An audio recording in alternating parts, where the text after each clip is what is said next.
Trevor, can you tell us what it was like prior to getting your cochlear implant with regards to your communication and your hearing? It was pretty poor. I had a terrible job communicating at meetings and any sort of social gathering or anything like that. I'd almost become antisocial because I just had such a job hearing what was being said to me, and I couldn't take part in any of the communication that was going on, the discussion. It was pretty hopeless.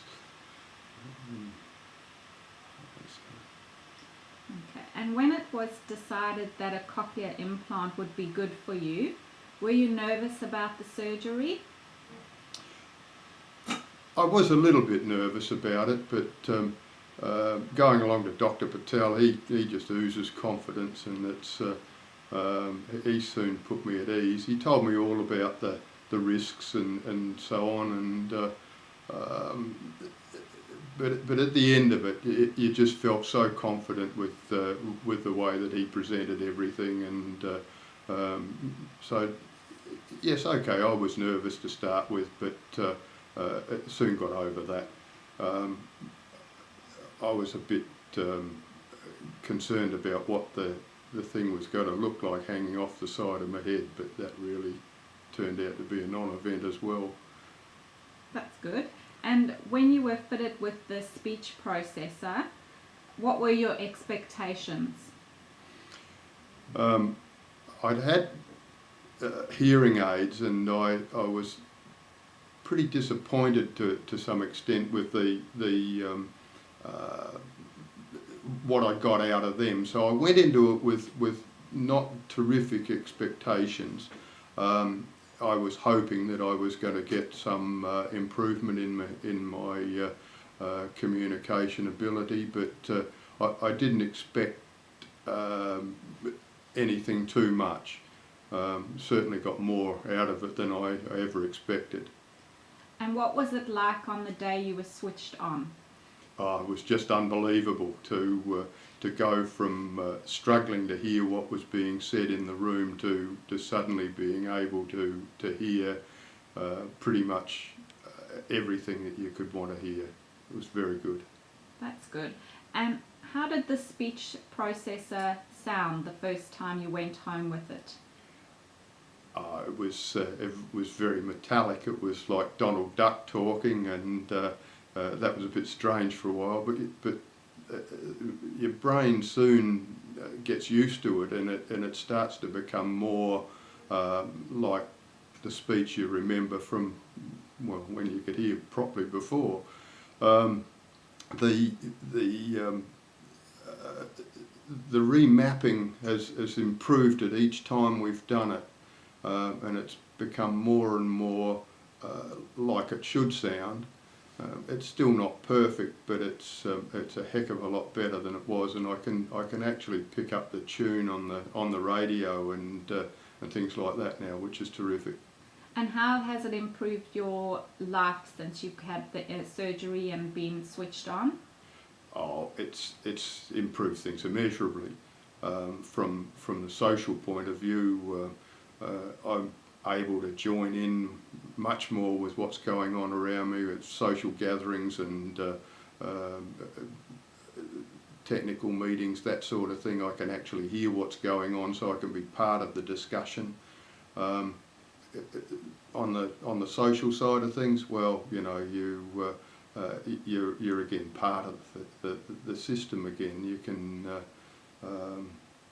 can take part, and that's the most important thing. And do you wear the speech processor every day, all day? I do, yes, from when I get up in the morning to when I go to bed at night. The only time I take it off is when I'm sailing, and that's just too much of a risk that it's going to get drowned or I'm going to knock it over the side or something. But other than that, yes, I wear it all the time.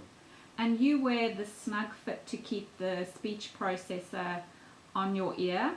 What is the reason for that? Yes, I didn't put it on to start with. I just had the ordinary ear hook. But I found that with a lot of the things I do, jumping around and on the yacht, with my work, climbing around on in shipyards and those sorts of things, I was knocking it off occasionally, and mainly the fear of knocking it off and losing it, dropping it over the side when I was on the yacht, or knocking it into some inaccessible place in a shipyard.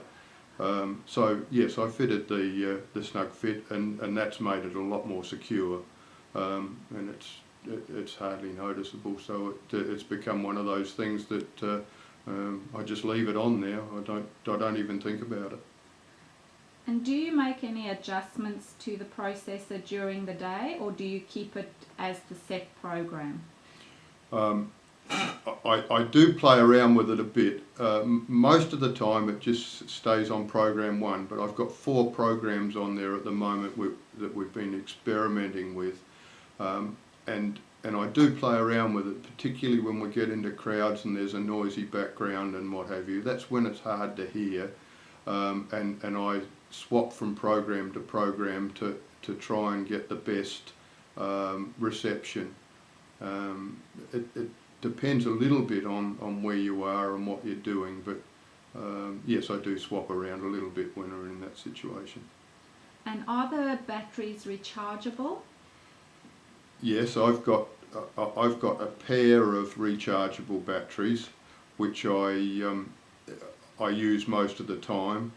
When I'm away, and I travel a fair bit, and I'm not sure whether I can get the charger into a power supply, then I use the throwaway batteries. And how long do the batteries last?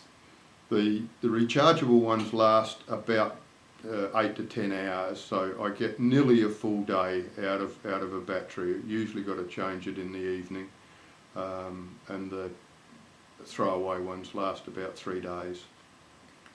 And are there any other maintenance issues that you have to do on a regular basis? Not really. I've not really had much to worry about. We've done the remapping and those sorts of things, but yeah, no, not much at all. Okay. Are there any other comments you would like to make, especially for people who are about to start the process of going for an implant? It was a bit of a challenge to start with. It was there were risks explained to me, and that took a little bit of getting over to start with, but that soon paled into insignificance compared with what the advantages were likely to be and have proved to be.